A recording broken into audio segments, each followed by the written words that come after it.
The New York Knicks in a classic tonight beat the Cleveland Cavaliers in Cleveland 130-116 in a huge win.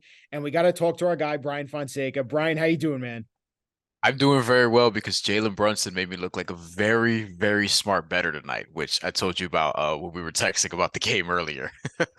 Man, Jalen Brunson, let's talk about it. I mean, his game tonight was unreal. He was hitting almost every shot, scored 48 points tonight, was 7 of 12 behind the three-point line. Mind you, against the number one NBA defense, number one ranked defense in the NBA, mind you, he dropped 48. What can you say about Jalen Brunson's performance tonight, man? His over-under in points was like 25 and a half, and he got that in the first half.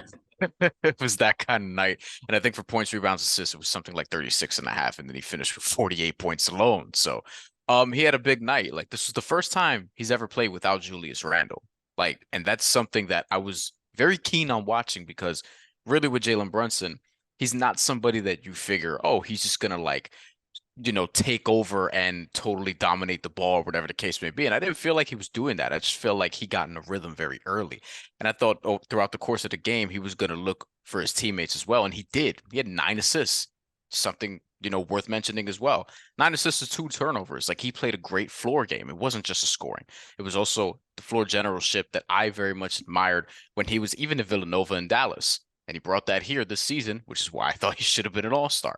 He was sensational, had a near 50 burger against, as you said, maybe the best defense in the league that has Evan Mobley and Jared Allen, two guys that are going to be on all defensive considerations, sort of short lists. I don't know if either gets in, but it's really a testament to how good that defense is, right? On the interior, and little 6'1" Jalen Brunson put almost 50 on them because he's just been that good and on a tear all season long.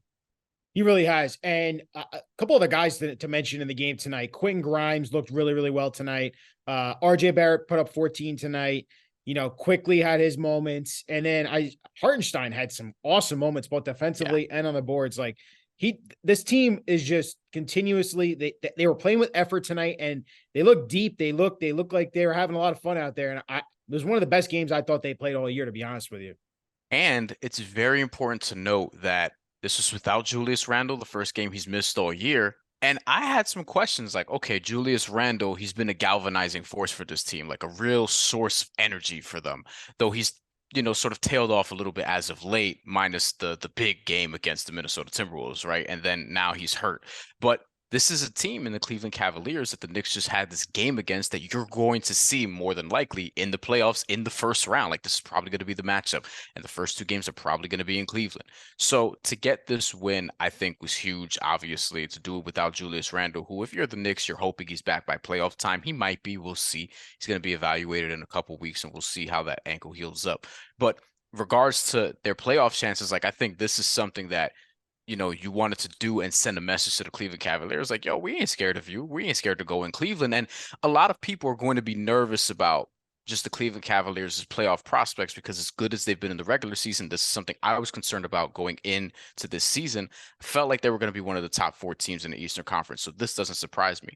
But in the playoffs, minus Donovan Mitchell, these guys haven't really been there. And Jared Allen. Jared Allen did go there with the Nets, but these guys haven't really been there.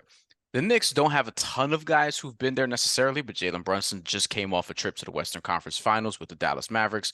And Julius Randle obviously had his playoff performance before, which wasn't very good, but still at the same time, like Right. there's some playoff experience there. And then you also have Tom Thibodeau leading the way, who's been in a lot of playoff series. So I thought this was a very key win just from that perspective, looking ahead as well. Yeah, looking ahead real quick. I mean, let's put this all in context here. Like you said, the Cavaliers most likely will be the first round matchup for the New York Knicks. How would you see a possible series this playing out? I mean, you're talking about the star power of Donovan Mitchell going up against Jalen Brunson and Julius Randle, possibly. Like, what are you expecting from a matchup like that in the first round? I'm not expecting a lot of 130 to 116s. I would actually be expecting more of a low scoring series in some respects, right? While you have Donovan Mitchell, Jalen Brunson, Julius Randle, Darius Garland, you have guys that can really go get it, right? Can really get 30 pretty much at any given night. But I really think that this is a series where you're going to see that defense that we talked about with the Cleveland Cavaliers and then also with the New York Knicks. You're going to see that sort of come to fruition.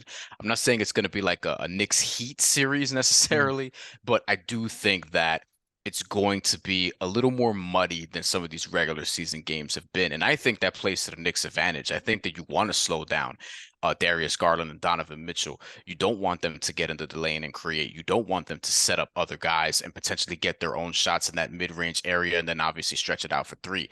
You really want to muddy them up, slow them down. And I think that's going to play to the Knicks' hands, especially when you have Julius Randle back. I think that's going to suit them very well. Well, Bryan, thank you as always for putting all this perspective. We can't wait to see how the rest of this season plays out. Only 4 games left for the New York Knicks. Next up Sunday against the Washington Wizards. Appreciate you as always, man. Absolutely. Anytime.